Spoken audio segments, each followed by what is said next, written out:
নমস্কার। কথায় কথায় কথামৃত অনুষ্ঠানের ৩৪৮তম পর্বে আপনাদের স্বাগত।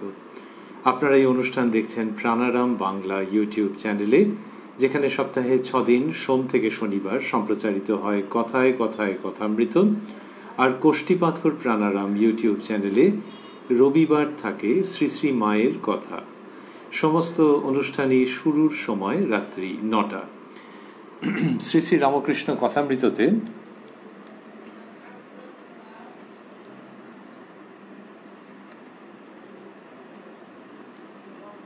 আমরা আগের দিন ছিলাম এবং আজকেও সানন্দে অবস্থান করব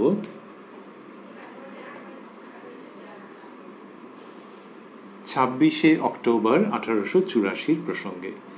শ্রীরামকৃষ্ণ দক্ষিণেশ্বরে তার নিজের ঘরে উপবিষ্ট ছিলেন।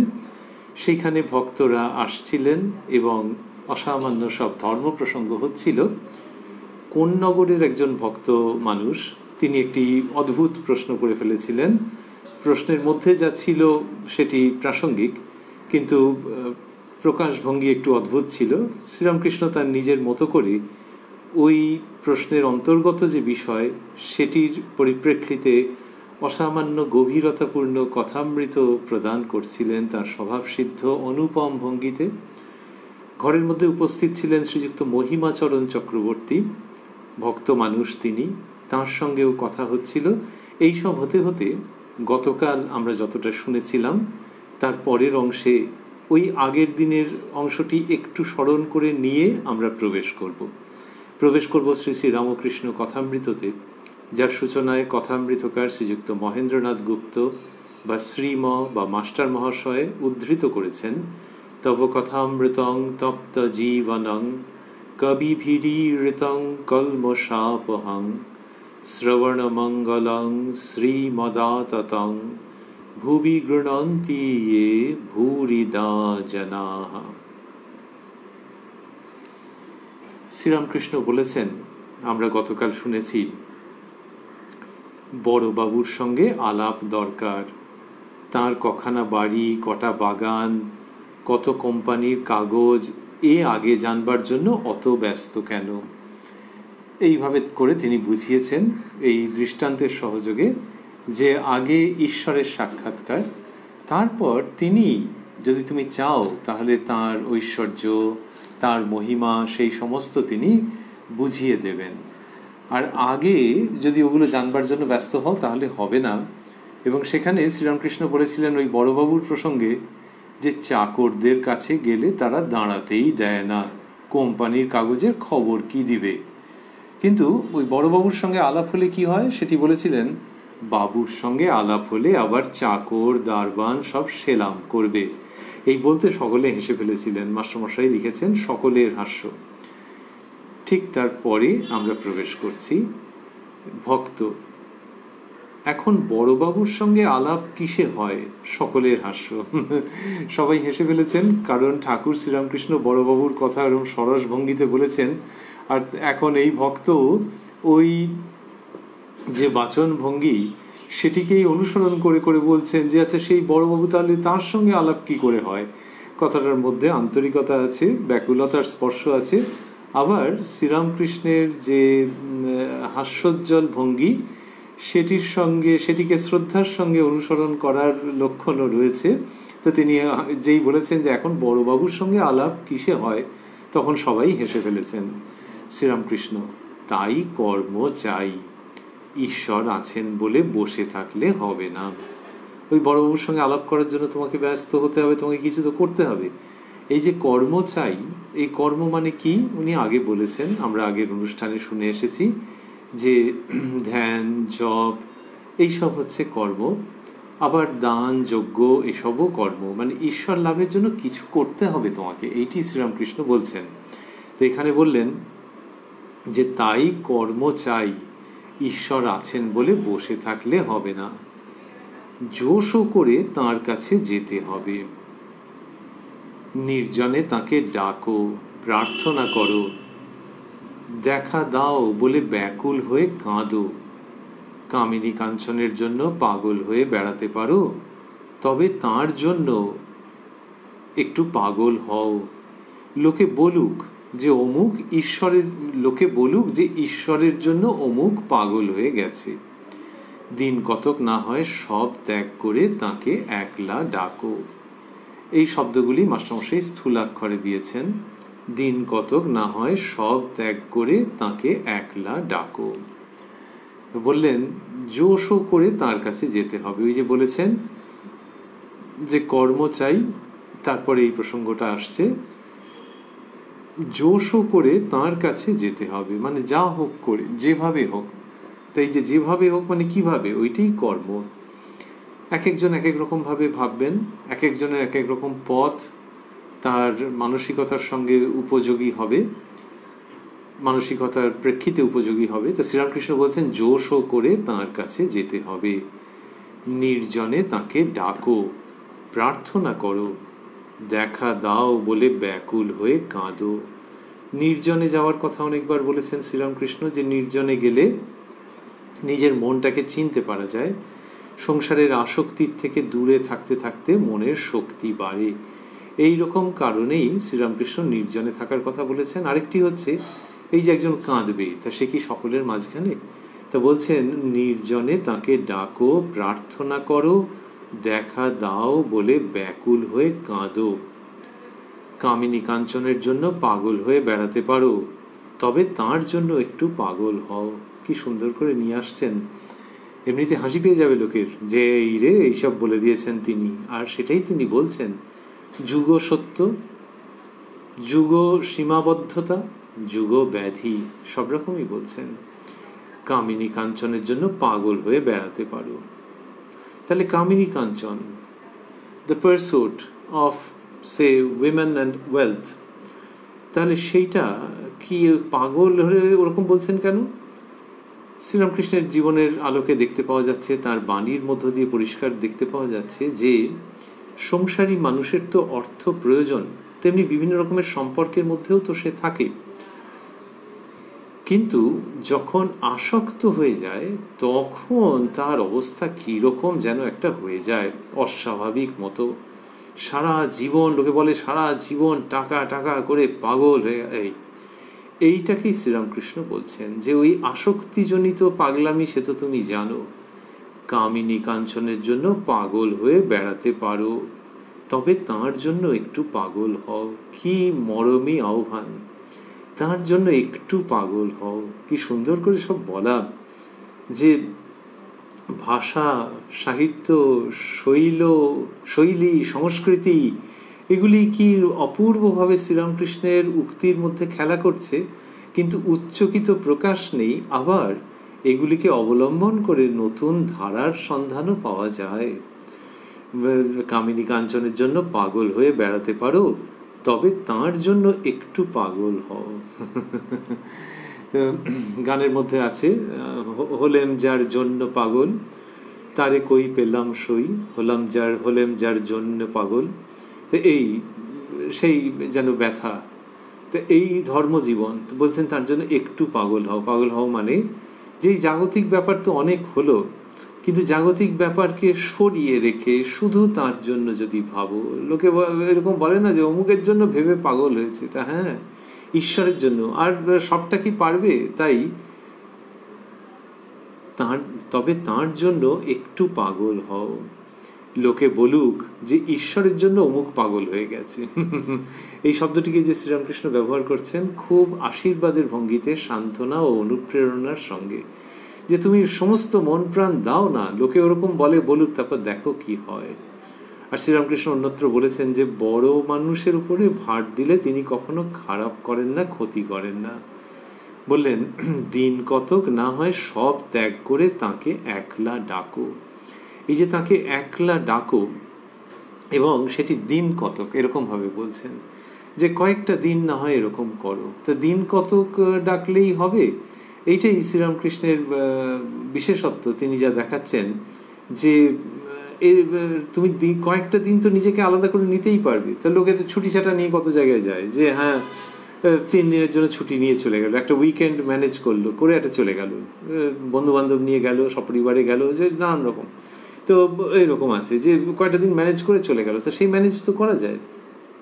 তো যদি উইকেন্ড হিসেবে ম্যানেজ করা যায়, তাহলে ঈশ্বরের জন্য দিন কতক না হয় সব ত্যাগ করে তাকে একলা ডাকো। তাহলে এই সংসারের দিক, এই কামনা বাসনা, নানান রকমের গ্রন্থি বন্ধনের দিক, সেগুলোর থেকে সরে এসে দিন কতক বলেছেন, বলেননি যে 1 বছর একটানা ডাকো। সেটা যদি কারোর হয় তো সৌভাগ্য, কিন্তু প্রথমে এইটা বলছেন যে যেই প্রশ্ন উঠেছে যে এখন বড়বাবুর সঙ্গে আলাপ কিসে হয়, সেই প্রশ্নের উত্তরে তিনি আছেন দিন কতক না হয় সব ত্যাগ করে তাকে একলা ডাকো বলে কি সুন্দর উদাহরণ দিচ্ছেন। ওই যে আমরা বলছিলাম যে দিন কতক ছুটি নিয়ে চলে যাওয়া, কোথায় যাওয়া, একটু অনেকে চায় বলে গ্রাম সাইডে একটু যাওয়া, বেশ সুন্দর মাঠ আছে, পুকুর আছে।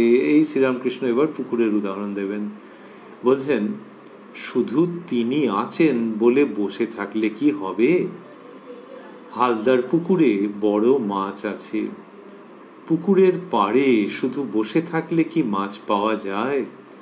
চার করো, চারা ফেলো, ক্রমে গভীর জল থেকে মাছ আসবে আর জল নড়বে, তখন আনন্দ হবে। হয়তো মাছটার খানিকটা একবার দেখা গেল, মাছটা ধপাং করে উঠল, যখন দেখা গেল তখন আরো আনন্দ।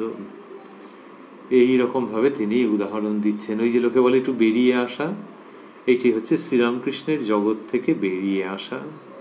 কথামৃত ঘন ঘন আমাদের সেই জগতে নিয়ে যায়, আনন্দ করতে করতে সেই মজলিসে নিয়ে যায়, সেই স্পিরিচুয়াল পিকনিকে নিয়ে যায়। হালদার পুকুরে বড় মাছ আছে, পুকুরের পাড়ে শুধু বসে থাকলে কি মাছ পাওয়া যায়? তাই পুকুরের পাড়ে যদি কেউ বসে ভাবে মাছ পেয়ে গেলাম, মাছ পেয়ে গেলাম। এই যে ভক্তটি জিজ্ঞেস করলেন এখন বড়বাবুর সঙ্গে আলাপ কিসে হয়, সকলের হাস্য, যে হ্যাঁ বাস দারুণ দিয়েছে, স্পোর্টিং কোয়েশ্চেন। এটা জানো, এটা হচ্ছে পুকুরের ধারে বসে থাকা আর ভাবা যে মাছ পেয়ে গেলাম, মাছ পেয়ে গেলাম। Be serious. সুতরাং ওর যে ভঙ্গি, সেটাতে শ্রীরামকৃষ্ণ ক্ষুণ্ণ হননি কিছু, যে তার সঙ্গে এরকম একটা আলাপি ভঙ্গিতে একটু হালকাভাবে প্রশ্নটা দিয়ে ছুঁড়ে দিয়েছেন, কিন্তু যেন ওকে উপলক্ষ করে কত কত মানুষের অ্যামেচারিশ যে অবস্থা, সেটিকে ইঙ্গিত করছেন। যে ঈশ্বর সাধনা নিয়ে যাচ্ছে, কি করে হয় বলুন তো এটা? আরে সময় বয়ে যাচ্ছে, আয়ু ক্ষয় হয়ে যাচ্ছে, পুকুরের পাড়ে শুধু বসে থাকলে কি মাছ পাওয়া যায়? এইবার মাছ পাওয়ার যে প্রক্রিয়া সেইটা বলছেন, এবং তার মধ্যে কিরকম কিরকম ইঙ্গিত দিয়ে রাখছেন, যে সবটা সবটা বলছেন না, একটা যেন শিহরণ জাগানো ভঙ্গি, যে এই পাবে এই পাবে, ওই দেখা গেল আবার ডুব দিল, কিন্তু আছে আছে আছে আছে, এই ভঙ্গিতে শ্রীরামকৃষ্ণ নিয়ে আসছেন। চার করো, চারা ফেলো, ক্রমে গভীর জল থেকে মাছ আসবে আর জল নড়বে। চার করো, চারা ফেলো। তো এইসবগুলো করতে গেলে তো খাটতে হয়, এক মনে বসে করতে হয়। যারাই করেছেন বা করেন তারাই জানেন যে মাছ ধরবার জন্য চার তৈরি করা, তো সেইটার জন্য তো তোমাকে খাটতে হবে, সেটি হচ্ছে সাধনা। যদি কেউ ভাবে যে নানান গল্প গুজব করতে হতে একবার টিভি দেখতে দেখতে একটা মোবাইল ঘাঁটতে ঘাঁটতে তার মাঝখান থেকে মাছের চার করে ফেলবো, তাহলে হয়ে গেল তোমার। সেই রকম ভাবে ওই ওপর ওপর প্রচেষ্টার দ্বারা হবে না, তোমাকে সাধন করতে হবে, আসক্তি ত্যাগ করে গভীরে ডুব দিতে হবে। সেটাই চার করা, চারা ফেলা। এবং যখন ওই রকম করবে, ওই সংগ্রাম, ওই সাধন, ওই আত্মনিয়োগ করবে, তখন ক্রমে গভীর জল থেকে মাছ আসবে আর জল নড়বে। কীরকম শিহরণ জাগানো ভঙ্গি, যে জল এমনিতে স্থির ছিল, বোঝাই যাচ্ছিল না যে মাছ আছে, ওই দেখো মাছ এসছে, গভীর জল থেকে মাছ এসছে আর জল নড়ছে। তেমনি হৃদয়ের গভীর থেকে সেই সত্য বস্তু, সেই ইষ্ট, সেই তিনি ক্রমশ অনুভূত হতে আরম্ভ করবেন। তার বিপুল আনন্দ প্রকাশ করা যায় না, এরকম অপরিসীম আনন্দ, শিহরণ। তখন আনন্দ হবে। হয়তো মাছটার খানিকটা একবার দেখা গেল, মাছটা ধপাং করে উঠল, ঈশ্বরীয় ভাবের প্রত্যক্ষ অনুভূতি হলো, তার দর্শন হলো হয়তো, কিন্তু সেটি নিরবচ্ছিন্নভাবে হয়তো হলো না, চকিতে হলো। কিন্তু আগে কখনো ভেবেছিলে? হয়তো মাছটার খানিকটা একবার দেখা গেল, মাছটা ধপাং করে উঠল, যখন দেখা গেল তখন আরো আনন্দ। ব্যাস এইখানেই উদাহরণ শেষ।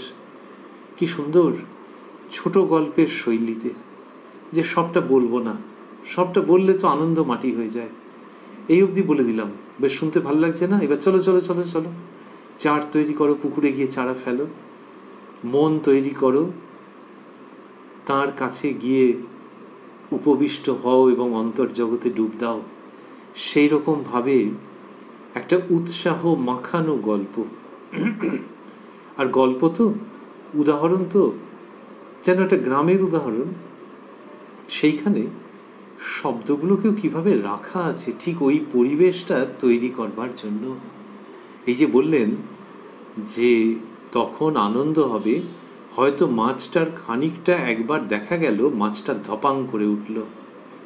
যারাই মাছ ধরা দেখেছেন তারাই জানেন যে ওই দৃশ্য এবং ওই শব্দ মিলে একটা মানে বুকের মধ্যে কিরম করে ওঠে, ওই মাছ আছে, আগে বোঝাই যায়নি, ধপাং করে উঠল। এই শব্দ এর মধ্যে দিলেন, যেখানে বলতে চাইছেন যে হৃদয়ের গভীরে গভীরে অনুভূতি হবে সেই সত্য, সেই পরমার্থ, সেই ইষ্ট গভীরে আছেন। তুমি যদি চার ফেলতে পারো, ধরা যাক ভক্তির চার, তাহলে তিনি নড়ে চড়ে উঠবেন, তিনি স্থির থাকতে পারবেন না, তিনি উঠে আসবেন তোমার কাছে। এই তো শ্রীরামকৃষ্ণের বক্তব্যের ইঙ্গিত। তার মধ্যে ধপাং শব্দটাকে রেখে দিচ্ছেন। ওই পরিবেশ, ওই পারিপার্শ্বিকতা, সেটির সঙ্গে উপযুক্ত শব্দ রেখে দিয়ে ওই পরিবেশকে শ্রোতার মনের মধ্যে কি সুন্দরভাবে তিনি স্থাপন করে চলেছেন অনবরত। আর তারই মধ্যে থেকে উঠিয়ে আনছেন গভীর আধ্যাত্মিক সত্য। শ্রীরামকৃষ্ণ যে কত বড় জীবন শিল্পী সেটা হয়তো বুঝতে পারবো না আমরা, কিন্তু অনুসরণ করতে ইচ্ছে লাগে। এবং এই যে অনুসরণ করতে আমাদের ইচ্ছে জাগে, এক এক মিলিমিটার অনুসরণ করলে 1,01,00,000,000 মাইলের মতো প্রাপ্তি আছে। শ্রীরামকৃষ্ণের মধ্যে বীজাকারে এই সমস্ত শৈলী নিহিত রয়েছে। এখানে বলছেন হয়তো মাছটার খানিকটা একবার দেখা গেল, মাছটা ধপাং করে উঠল। যখন দেখা গেল তখন আরো আনন্দ, যে তার মানে এইবার পেয়ে যাব, এইবার পেয়ে যাব, এই যে আনন্দ হচ্ছে সেটার কথা উল্লেখ করছেন। দুধকে দই পেতে মন্থন করলে তবে তো মাখন পাবে। এই উদাহরণ আগেও দিয়েছেন যে মাখন যে পাবে দুধের থেকেই পাবে, কিন্তু দুধকে দেখলে বোঝা যাচ্ছে মাখন পাবে, নাকি একটুখানি চামচ দিয়ে নেড়ে ছেড়ে দিলেই মাখন উঠে আসবে? তাই কখনো হয়? দুধ থেকে দই পাততে হয়, তারপর মন্থন করে মাখন তুলতে হয়। ওই দুধ, তার মধ্যে মাখন রয়েছে, এইটা সত্য। আর সেই জন্য একটু চেষ্টা করতে হবে, সেইটা করলে তবে তুমি মাখন পাবে। চেষ্টা না করে বললে ওটা অ্যামেচারিশ হয়ে যায়। প্রশ্ন ছিল এই মানুষটির যে এখন বড়বাবুর সঙ্গে আলাপ কিসে হয়। আর এটি এই যে যিনি জিজ্ঞেস করছেন ইনি সম্ভবত সেই কোন্নগরের ভক্ত। আমরা আজকের অনুষ্ঠানের শুরুতে দেখলাম ভক্ত কথাটি রয়েছে, আর তার আগেই স্মরণ করেছি অনুষ্ঠানে যে আমরা যে স্মরণ করেছি যে কোন্নগরের ভক্ত প্রশ্ন করেছিলেন। তার প্রশ্নটা ছিল যে শুনেছি মহাশয় ঈশ্বর দর্শন করে থাকেন, তাহলে আমাদের দেখিয়ে দিন। শ্রীরামকৃষ্ণ আলাদা করে তখন কিছু বলেননি, কি অপূর্ব সব ধর্মকথা বলেছেন ওই প্রশ্নের সূত্রে। এখন আবার এই ভক্ত মনে হচ্ছে উনি জিজ্ঞেস করেছেন যে এখন বড়বাবুর সঙ্গে আলাপ কিসে হয়। তো শ্রীরামকৃষ্ণ যা বলবার সার কথাগুলি বলবার পর যেন ওনার মনে হচ্ছে যে আচ্ছা লোকটা যেভাবে জিজ্ঞেস করেছিল ওইটা কি হয়, ওরকমভাবে ঠিকঠাক হয়। যখন তিনি বললেন যে দুধকে দই পেতে মন্থন করলে তবে তো মাখন পাবে, তারপরে মহিমার প্রতি, মহিমাচরণবাবু বসে আছেন তার প্রতি, মহিমাচরণবাবু কিন্তু সিরিয়াস মানুষ, মহিমার প্রতি এ তো ভালো বালাই হলো, ঈশ্বরকে দেখিয়ে দাও আর উনি চুপ করে বসে থাকবেন, মাখন তুলে মুখের কাছে ধরো, সকলের হাস্য, ভালো বালাই, মাছ ধরে হাতে দাও। মাখনের কথা হয়েছে, মাছের কথা হয়েছে, আর ওইটা যেন হঠাৎ মনে পড়ে গেছে যে আচ্ছা কি জিজ্ঞেস করেছিল আর কিভাবে জিজ্ঞেস করেছিল, তোমরাই বলো কিভাবে জিজ্ঞেস করেছে। এই যে সামনে বসে আছে, এই এই এই জিজ্ঞেস করেছে, এইরকম ভঙ্গি, এ তো ভালো বালাই হলো। ঈশ্বরকে দেখিয়ে দাও আর উনি চুপ করে বসে থাকবেন। তাহলে শ্রীরামকৃষ্ণগুলো বললেন কেন? আমাদের মনে হয় যিনি জিজ্ঞেস করেছেন ওই কোন্নগরের ভক্ত মানুষটি, তার মধ্যে কিছু সার ছিল। শুধু এমনি মজা করে ওরকম জিজ্ঞেস করেননি। অনেকের তো আছে ভঙ্গির মধ্যে যে ঠিক সমতা রক্ষা করতে পারেন না, যেখানে যতটা গম্ভীরভাবে বলবার ছিল সেই গাম্ভীর্যের জায়গায় একটু 19-20 হয়তো হয়ে যায়। ঠাকুর শ্রীরামকৃষ্ণ তিনি তো অন্তর দেখতে পান, চোখ মুখ দেখলে তিনি বুঝে যান যে ভিতরে কতটা বস্তু আছে, কতটা সিরিয়াসনেস আছে। সেই রকম জায়গার থেকেই তিনি ওরকমভাবে তার প্রশ্নের উত্তর দিয়েছেন, দিয়ে একটু চমকে ওঠার মতো, যায় কিভাবে জিজ্ঞেস করেছিলি বল দিইনি, এরকম ভঙ্গি। এ তো ভালো বালাই হলো, ঈশ্বরকে দেখিয়ে দাও আর উনি চুপ করে বসে থাকবেন, মাখন তুলে মুখের কাছে ধরো, সকলের হাস্য। ওই যে তিনি রেগে যাননি বোঝাই যাচ্ছে যে নিশ্চয়ই এমন কিছু ছিল বলার ভঙ্গিতে, এমনিতেই শুনলে আমাদের হাসি পাচ্ছে, আর শ্রীরামকৃষ্ণের বাচন ভঙ্গির মধ্যে, বডি ল্যাঙ্গুয়েজের মধ্যে এমন কিছু ছিল মনে হয় সবাই হেসে ফেলেছে। ভালো বালাই, মাছ ধরে হাতে দাও। একজন রাজাকে দেখতে চায়। রাজা আছেন 7 দেউড়ির পরে। প্রথম দেউড়ি পার না হতে হতে বলে, রাজা কই? যেমন আছে এক একটা দেউড়ি তো পার হতে হবে। তা বলছেন যে এই মহা মুশকিলের কথা, যে একটুখানি করে যাচ্ছে আর বলছে রাজা কই। কি মহাবাদিগ্রস্ত লোক তো। এইরকম ভাবে শ্রীরামকৃষ্ণ মজা করে বললেন। এবার মহিমাচরণ বাবু প্রশ্ন করছেন। মহিমাচরণ বাবু আমরা আগে স্মরণ করেছি, শ্রীযুক্ত মহিমাচরণ চক্রবর্তী, ইনি কাশীপুরে থাকতেন, বেদান্ত চর্চা করতেন এবং নিজের জ্ঞান গরিমা সম্পর্কে একটু অবহিত ছিলেন, বা অন্যে জানতে পারলে ভালোই হয় এরকম একটু ভাব ছিল। মহিমাচরণ, কি কর্মের দ্বারা তাকে পাওয়া যেতে পারে? শ্রীরামকৃষ্ণ, এই কর্মের দ্বারা তাকে পাওয়া যাবে আর এ কর্মের দ্বারা পাওয়া যাবে না তা নয়, তার কৃপার উপর নির্ভর। তবে ব্যাকুল হয়ে কিছু কর্ম করে যেতে হয়, ব্যাকুলতা থাকলে তার কৃপা হয়। এই 2, 3 কি 4টি বাক্যের মধ্যে শ্রীরামকৃষ্ণ কত জিনিস দিয়ে দিচ্ছেন, কি সহজ ভঙ্গিতে দিয়ে দিচ্ছেন। আমাদের শাস্ত্রের উদাহরণ আছে যে তোমার যদি হাতের মধ্যে একটা আমলকি থাকে, তাহলে যেমন তুমি সেরকমভাবে দিয়ে সেটা কাউকে দিয়ে দিতে পারো চাইলে, সেরকমভাবেই কারুর ধর্ম কুক্ষিগত থাকে, যে হাতের মধ্যে ধরা আছে জিনিসটা। ওগো এমন নয় যে ওর পুরো অর্জনের মধ্যে নেই, ওর প্রাপ্তির মধ্যে নেই, উনি ওটা জানেন, উনি ওটা পারেন, উনি ওগুলো ওনার মধ্যে আছে। কীরকমভাবে আছেন? আরে বাবা, হাতের মধ্যে একটা আমলকি থাকলে যেরকম হয়, তখনকার দিনে ওরকম আমলকির কথা বলা হয়েছে। এখনকার দিনে যদি আমরা একটা ভাবি যে ছোটো একটা লজেন্স কি টফি একটা হাতের মধ্যে আছে, একটা বাচ্চা ছেলের আছে কি একটা বয়স্ক মানুষের আছে, তো সে আছে মানে তো তার পুরোপুরি আছে, তো আর 80% আছে 20% নেই ওরকম তো নয়। আর তিনি চাইলে দিয়ে দিতে পারেন। ওই যে থাকাটা, সেই রকমভাবে যে ধর্ম কারুর মধ্যে থাকে, under his or her grip, absolute grip, এবং তিনি দিতেও পারেন। ধর্ম থাকলেই যে কেউ দিতে পারবেন তার তো কোনো মানে নেই, থাকাটাই বিরাট কথা। ধর্ম মানে আমরা ভাবছি আধ্যাত্মিক উপলব্ধি, তারপর তিনি দিতে পারবেন কিনা সেটা অন্য প্রসঙ্গ। সবাই কি দিতে পারেন বা সবাইয়ের কি দেওয়ার মতো অবস্থা হয়? কিন্তু যার মধ্যে ধর্ম রয়েছে, চূড়ান্ত পারমার্থিক সত্য রয়েছে, এবং যিনি দিয়েও দিতে পারেন এটা টফির মতো করে, সেই তিনি হচ্ছেন শ্রীরামকৃষ্ণ। শুধু তফাৎ হলো যে আমলকি বা টফি দিয়ে দিলে, মানে উদাহরণটা ওই রকম অতদূর পর্যন্ত টানাটানি করা হবে না, তবু এমনি আমলকি বা টফি দিয়ে দিলে আর তার কাছে রইল না, এর ক্ষেত্রে তা নয়। এর ক্ষেত্রে যেন ধর্মের সমুদ্র আছে, আর তার থেকে তোমার কতটা দরকার, তোমার কতটা দরকার, যা দরকার সেই দিয়ে তার একবারে পুরো জীবন পরিপূর্ণ হয়ে যাবে, সেই রকমভাবে তাকে দিয়ে দিতে পারেন। পূর্ণ থেকে ওই ব্যক্তির জন্য যে পূর্ণ প্রয়োজন সেটি দিয়ে দিলেও এই পূর্ণের মধ্যে পূর্ণই থেকে যায়। সেই শ্রীরামকৃষ্ণ কথা বলছেন। মহিমাচরণ যখন জিজ্ঞাসা করছেন, মহিমাচরণ বাবু বলছেন যে কি কর্মের দ্বারা তাকে পাওয়া যেতে পারে, শ্রীরামকৃষ্ণ বলছেন এই কর্মের দ্বারা তাকে পাওয়া যাবে আর এই কর্মের দ্বারা পাওয়া যাবে না তা নয়, তার কৃপার উপর নির্ভর। তবে ব্যাকুল হয়ে কিছু কর্ম করে যেতে হয়, ব্যাকুলতা থাকলে তার কৃপা হয়। এই যে এই কর্মের দ্বারা, অর্থাৎ এই একটা পথ, এই পথ দিয়ে হবে, ওই পথ দিয়ে হবে না, জেনারেলভাবে কিছু বলা হয়ে গেল যে এটা সকলের জন্য খাটে, এরকম নয় গো। এটা একটা দিক। আর একটা দিক হচ্ছে ধর্ম ওরকম ঠিক সিলেবাসের মতো নয় যে ঠিক এইগুলো করতে হবে।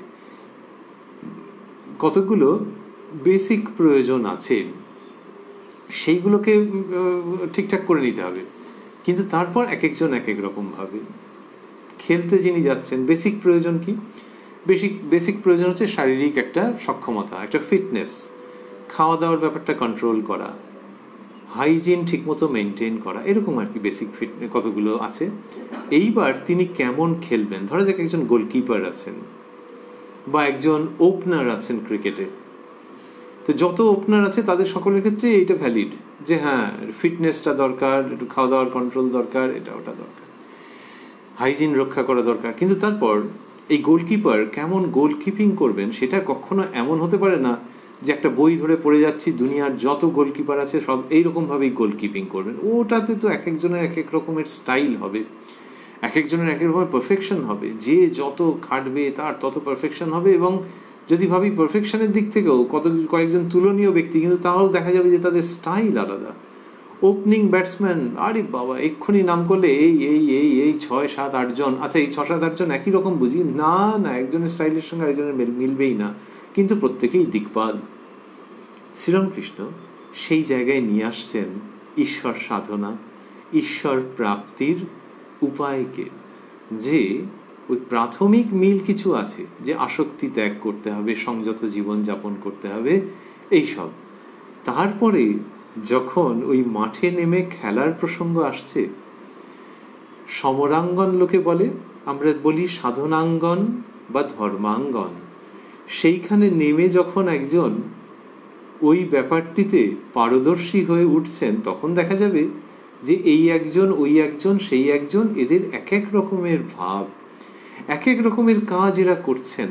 কাজ মানে ওই যে খেলাটাকে বা ধর্ম সাধনাকে, ওই লীলার মধ্যে অংশগ্রহণ করাকে সার্থক করা, সুন্দর করা, সেইটার জন্য পারফেক্ট করা, সম্পূর্ণাঙ্গ করা, সেটার জন্য এক একজন এক এক রকমভাবে করছেন।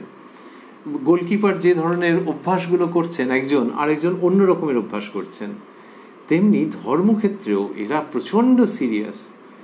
ওই মাঠে যিনি খেলেন তার মতো বাপ রে বাপ, তো এই যা পরিশ্রম করছে ওরা তার থেকে কমই করে হয়তো। তো ওই পরিশ্রম রয়েছে, কিন্তু এক একজনের এক এক রকম পথ।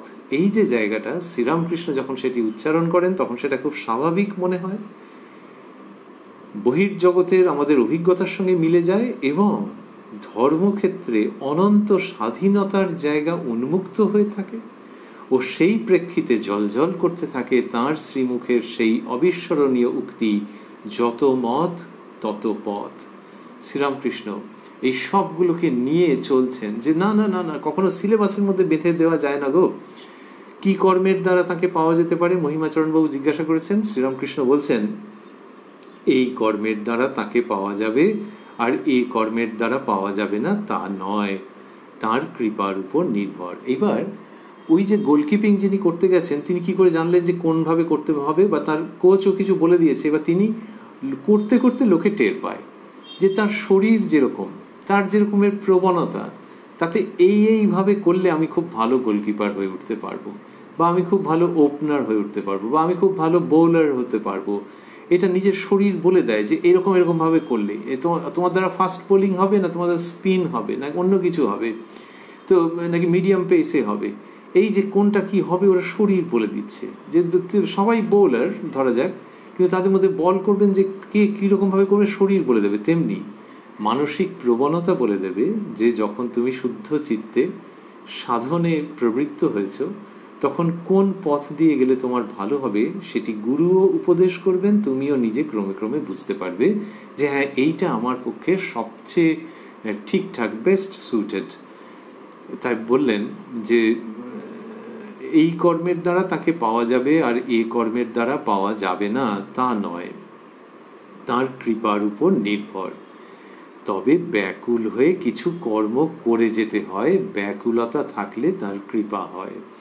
ওই যে ব্যাকুল হয়ে করে যাচ্ছে মানে সে প্র্যাকটিস করে যাচ্ছে, সাধন করে যাচ্ছে ব্যাকুল হয়ে, এই ব্যাকুলতা থাকলে তখন এটা কৃপা হয়। ওই খেলাধুলার জগতের মানুষজন খুব জানেন, যিনি ছাত্র বা ছাত্রী তিনি জানেন।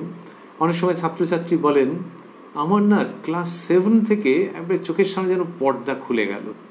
বা কেউ হয়তো বললেন হায়ার সেকেন্ডারি পড়তে পড়তে আগে এটা না পারতাম, না ভালো লাগতো, তারপর খুব খাটলাম আর ওই স্যার বলেছেন কি, ওই ম্যাম বলেছিলেন, ওই দিদি বলেছেন কি কেউ, যে তুই এরমভাবে কর। আমি তখন দেখলাম যে না, কিছুদিন পারছি না, খুব খাটছি।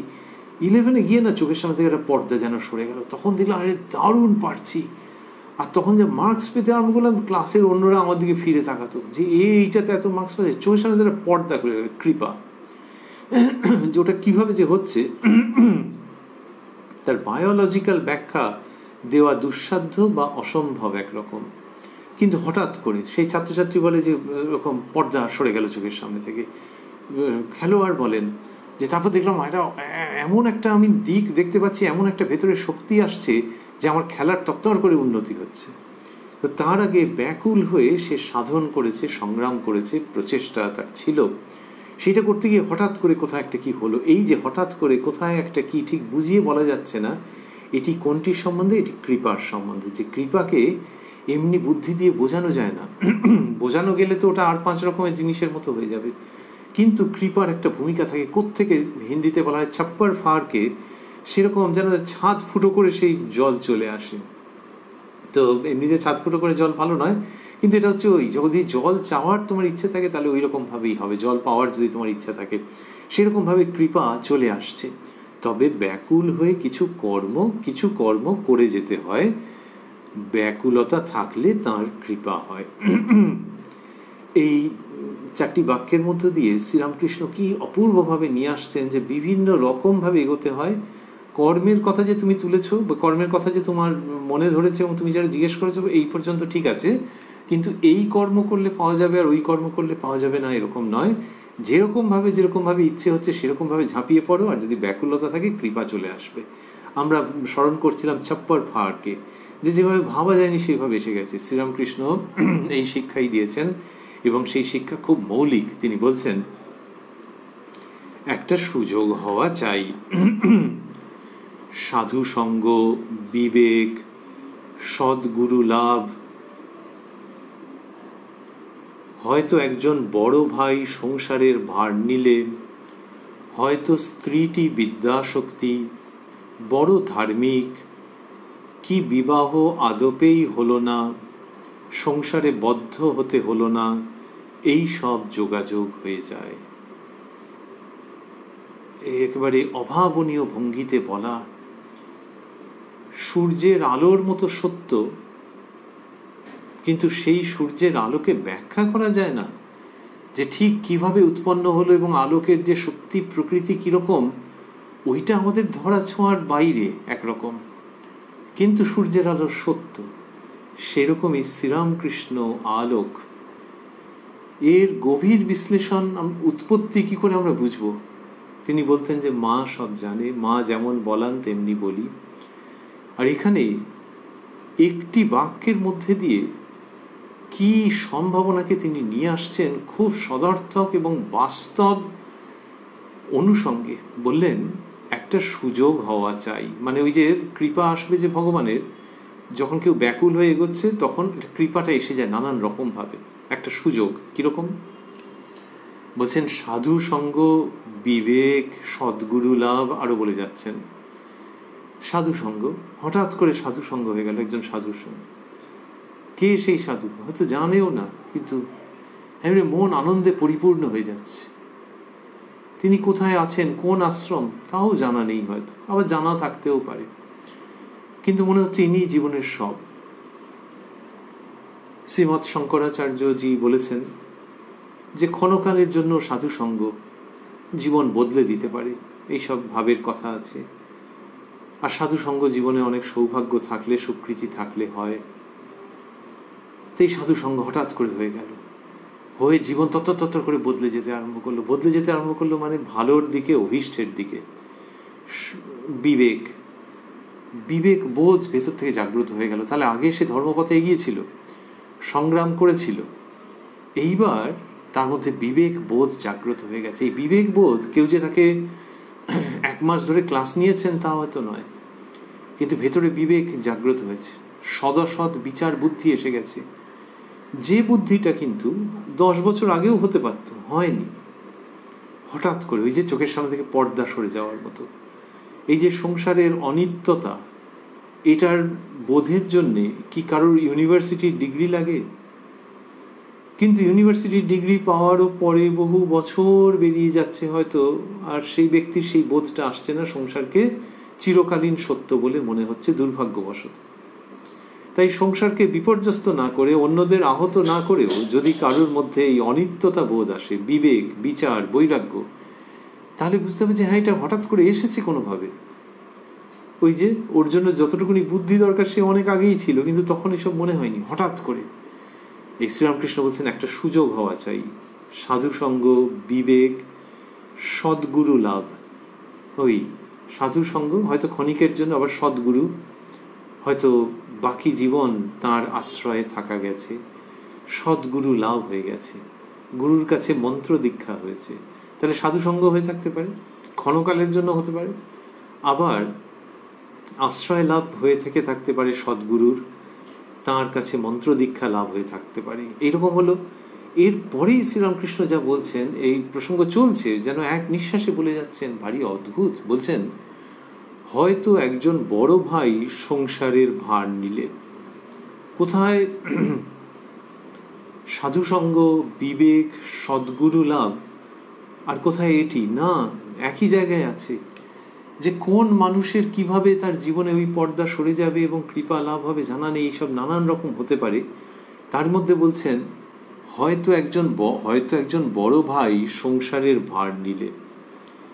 এই যে বড় ভাই সংসারের ভার নিচ্ছেন, তার মানে বোঝাই যাচ্ছে যে গৃহস্থাশ্রমের কথা হচ্ছে। একজন মানুষের খুব ঈশ্বরের দিকে এগোনোর ইচ্ছে, আর কি হলো, তার বড় ভাই সংসারের ভার নিয়ে নিয়েছেন। সাংসারিক এমন একটা অবস্থা কিছু হয়েছিল, কেউ অসুস্থ হয়েছেন, আর্থিক সুবিধে অসুবিধে নানান রকম গেছে, বড় ভাই ভার নিয়ে নিয়েছেন। যেই বড় ভাই ভার নিয়েছেন, তখন এই যে ধরা যাক ছোট ভাই কি মেজ ভাই, এর তখন দায় মুক্ত হয়ে গেছে অনেকটা। তার আগে অনেক রকম ছিল, এখন বড় ভাই বলছে ঠিক আছে আমি চালাবো, তখন এ দায় মুক্ত হয়ে গেছে, বন্ধন মুক্ত হওয়ার উপক্রম হয়েছে সাংসারিক দিক থেকে। তার মানে এ যা ইচ্ছে করে বেড়াবে তা কেন? সেই ব্যক্তি যে ঈশ্বর লাভের জন্য ব্যাকুল ছিল, একটা পথ খুঁজছিল, এই সময় বড় ভাই সংসারের দায় নিয়ে নিয়েছেন, ভার নিয়ে নিয়েছেন। বড় ভাই সংসারের ভার নিলে, শ্রীরামকৃষ্ণ যখন এগুলো বলছেন, তখন আমাদের মনে হচ্ছে না এরকম যে তিনি সংসার জীবনকে খুব খুঁটিয়ে খুঁটিয়ে দেখেছেন।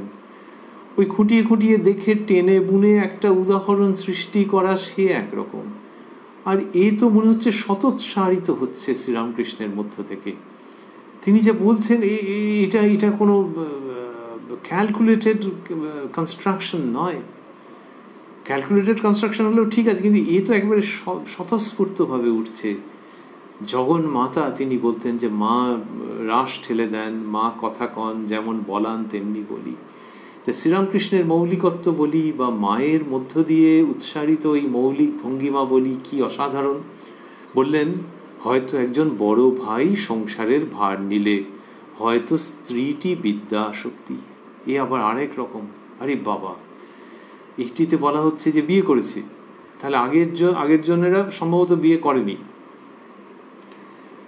বড় ভাই সংসারের ভার নিয়েছে, সেখানে বিয়ে করেনি হয়তো, আর এখানে বিবাহিত পুরুষ, হ্যাঁ তার জন্য কিছু বক্তব্য আছে, তো তারও তো হয়, কত রকম ভাবে হয়, ভাবতে পারবে না যদি ঈশ্বরের কৃপা তার কপালে থাকে। হয়তো স্ত্রীটি বিদ্যা শক্তি। লোকে বলে স্ত্রী ভাগ্যে, এখানে হচ্ছে স্ত্রী ভাগ্যে ধর্ম, তিনি ধর্ম সঙ্গিনী, সহধর্মিনী। তো এইটি হয়তো স্ত্রীটি বিদ্যা শক্তি।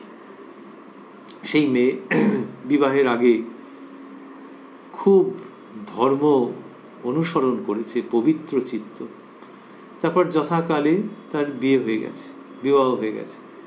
যে ঘরে গিয়ে পড়েছে সেই তার স্বামী, সেই ছেলেটি, তারও ওই ধর্মের দিকে এগোনোর খুব ইচ্ছে ছিল, কিন্তু হয়ে উঠছিল না, কোথায় যেন আটকে ছিল। তারপর বিয়ে হয়েছে, সেও খুব একটা না করেনি, বিয়ে করেছে।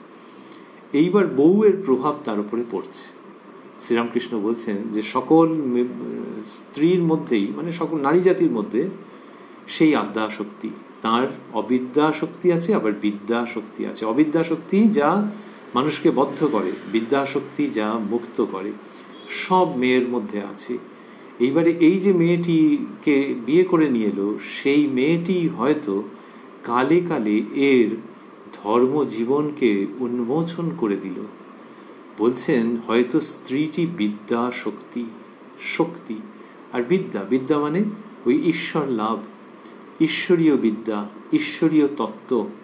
তাহলে বিদ্যা শক্তি, এই শক্তিরূপিণী মেয়ে, তোমার বউ, তোমার ওয়াইফ, তোমার সহধর্মিণী, সে তোমার যথার্থ ধর্মের পথ প্রশস্ত করে দিল, সুগম করে দিল। তুমি বিয়ে করে লোকে বন্ধনে পড়তে পারে, আর কারুর হয়তো স্ত্রী বিদ্যা শক্তি, তার জন্য ধর্মলাভ হয়ে গেল।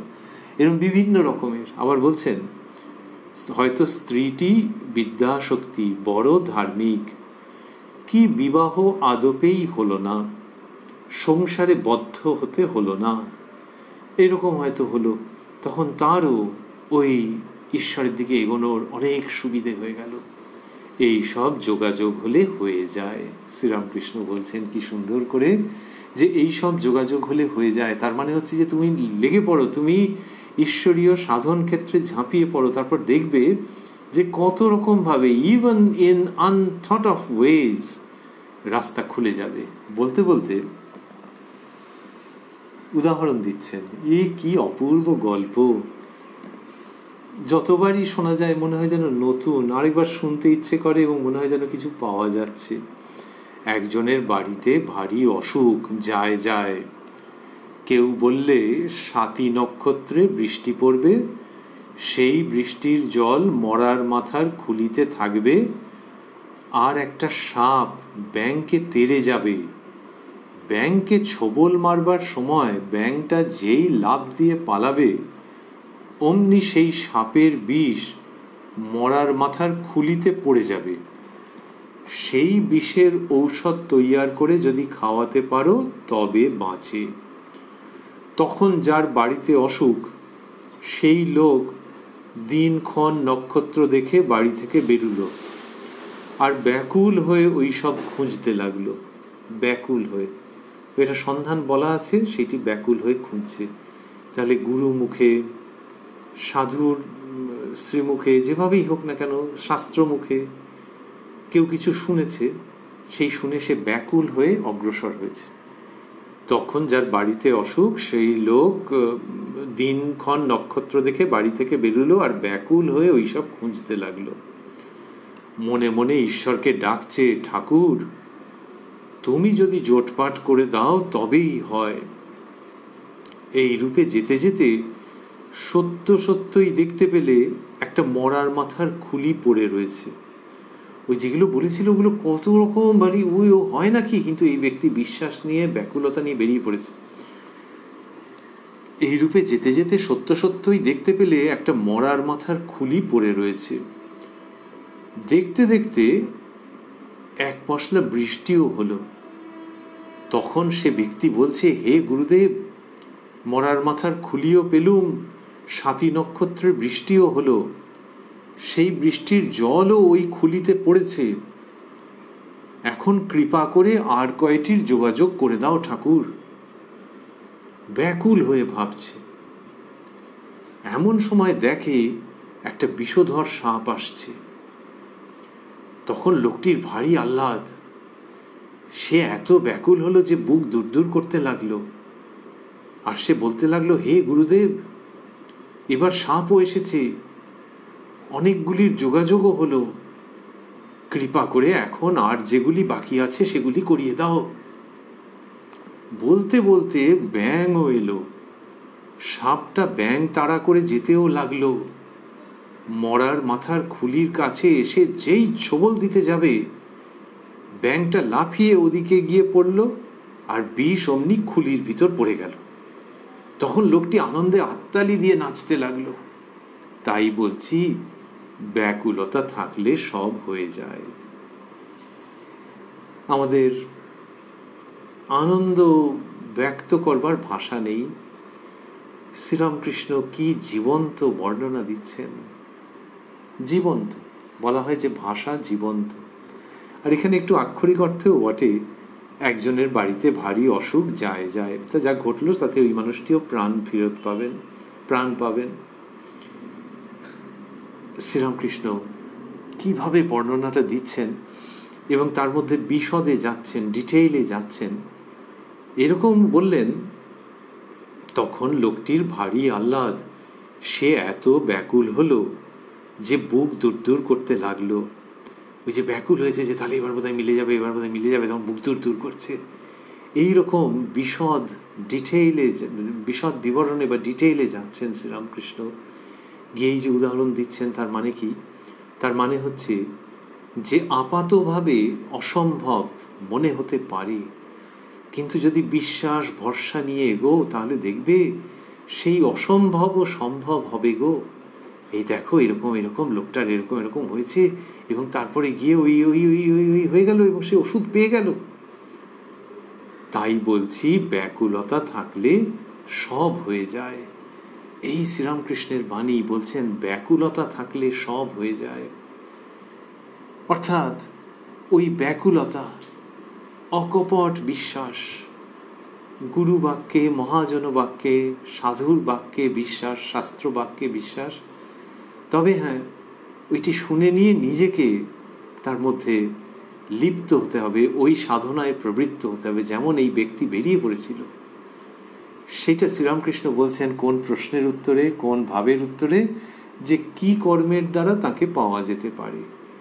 সেইখানে তিনি এটি বলছেন যে নানান রকম কাজের দ্বারা হতে পারে, ঈশ্বরীয় কর্ম নানান রকমের দ্বারা হতে পারে। তুমি যদি ব্যাকুল হয়ে প্রবৃত্ত হও কর্মে, তোমার মনোমতো, তোমার মানসিকতার সঙ্গে সামঞ্জস্যপূর্ণ ঈশ্বরীয় যে কোনো কর্মে যদি তুমি প্রবৃত্ত হও এবং তোমার যদি ব্যাকুলতা থাকে, তাহলে ভাবতে পারবে না যে কোন দিক দিয়ে রাস্তা খুলে যাবে এবং সমস্ত জোটপাট হয়ে যাবে।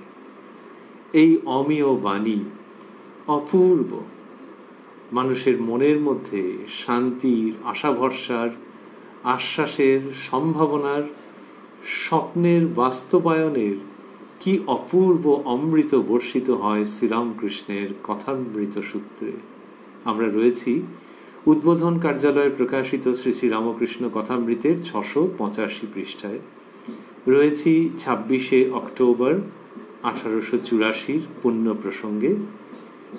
ঠাকুর শ্রীরামকৃষ্ণের কৃপা সাপেক্ষে এর পরের প্রসঙ্গ আমরা শুনব আগামীকাল এই কথায় কথায় কথামৃত অনুষ্ঠানে, প্রাণারাম বাংলা ইউটিউব চ্যানেলে, যেখানে সপ্তাহে 6 দিন সোম থেকে শনিবার সম্প্রচারিত হয় কথায় কথায় কথামৃত। আর কোষ্ঠীপাথর প্রাণারাম ইউটিউব চ্যানেলে রবিবার থাকে শ্রী শ্রী মায়ের কথা। সবগুলি অনুষ্ঠানই শুরুর সময় রাত্রি 9টা। আর আজকে শেষ করতে করতে আমরা দেখছি যে শ্রীরামকৃষ্ণ যে সমস্ত অমৃত বাণী প্রদান করলেন, তার মধ্যে তিনি ঈশ্বরকে নির্জনে ডাকার কথা বললেন, পুকুরে মাছ দৃশ্যমান হওয়ার কথা বললেন, দুধ থেকে মাখন পাওয়ার কথা বলেছেন, আর বললেন যে ঈশ্বরের উপর নির্ভর করে কিছু কর্ম করলে তখন পাওয়া যায়, ব্যাকুলতা থাকলেই হয়। তো মজা আছে যে ওই যে পাওয়া যায়, কি পাওয়া যায়, দুটি দৃষ্টান্ত দিয়েছেন, একটি নন ভেজ আর একটি ভেজ। যে পুকুরের মধ্যে মাছ চলে আসবে। সারা পৃথিবীর মানুষের কাছে তো কথামৃত পৌঁছচ্ছে অনুবাদে, কেউ আবার মূল বাংলায় পড়েন। তো যে সমস্ত মানুষ পড়ছেন তাদের মধ্যে নিরামিষাশী আছেন, আবার আমিষাশী আছেন। একই জনগোষ্ঠীর মধ্যেও দুরকম থাকেই। তো পুকুর এবং মাছ, যে মাছ খায় না সে ওটা অতটা ঠিক ধরতে পারবে কিনা জানি না। বোধের জায়গা থেকে, বুদ্ধির জায়গা থেকে নিশ্চয়ই অনেকটা পারবে অগ্রসর হতে, কিন্তু যে মাছ খায় তার পক্ষে ওটা একটা বিরাট ব্যাপার। আর যারা মাছ খায় না, ওই তো দুধের প্রসঙ্গ আছে, দই আছে, মাখন আছে, শ্রীরামকৃষ্ণের কথামৃতের মধ্যে দেখা যাবে যে ভেজ এবং নন ভেজ উভয় মানুষের জন্যই অ্যাবসোলুট প্যালেটেবল ফুড, খুব সুন্দর খেতে, এবং যাতে সার্বিক মঙ্গল সেইটি রয়েছে। সত্যি সত্যি অনেক সময় হয় যে কোথাও আমিষের প্রসঙ্গ যদি বেশি থাকে, নিরামিষাশী মানুষ সেটা পড়লেও খুব বেশি রসগ্রহণ অনেক সময় করতে পারেন না। এমনিতে খাওয়া দাওয়ার সময় তো আরোই, যে ওই টেবিলে সব ননভেজ হচ্ছে, তো ভেজিটেরিয়ান যিনি তিনি অন্যদিকে চলে গেলেন, ওদিকে পেছন করে বসে খেতে আরম্ভ করলেন, হয়তো যদি একই জায়গায় বসে খেতে হয়। কথামৃতের মধ্যে কি ভেজ কি নন ভেজ, বিভিন্ন রকমের রুচির, বিভিন্ন রকমের মানসিকতার মানুষের জন্যে শ্রেষ্ঠ সম্ভার ধরে ধরে দেওয়া আছে। এবং যিনি আমিষাশী, যিনি নিরামিষাশী, তিনি অচিরেই বুঝে যান যে মাছের মাধ্যমে, দুধ দই মাখনের মাধ্যমে যা বোঝানো হচ্ছে সেটি হচ্ছে আসলে ওই ভেজ নন ভেজ ভেদাভেদের অনেক ঊর্ধ্বে অন্তরের অমৃতের প্রসঙ্গ। যে যদি তুমি অকপটভাবে কোনো কৌশল আলাদা করে না করে ঈশ্বরের জন্য ব্যাকুল হও এবং তাকে প্রাপ্ত হওয়ার জন্য নিজেকে নিয়োগ করো, তাহলে তুমি পাবেই পাবে। কি পাবে? অমৃত লাভ করবে।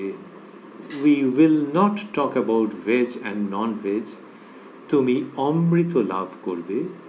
সেই যে অমৃত বিভিন্ন শ্রেণীর মানুষের পক্ষে সবচেয়ে উপাদেয়, যে ধর্মীয় অমৃত, যে অধ্যাত্ম অমৃত, আমরা তারই সন্ধান পাচ্ছি।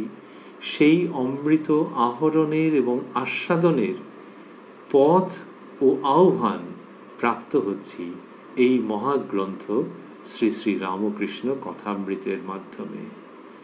ওং নিরঞ্জনং নিত্যম অনন্ত রূপং ভক্তানুকম্পা ধৃত বিগ্রহং বৈ ঈশাবতারং পরমেশমিড্যং তং রামকৃষ্ণং শিরসা নমামঃ।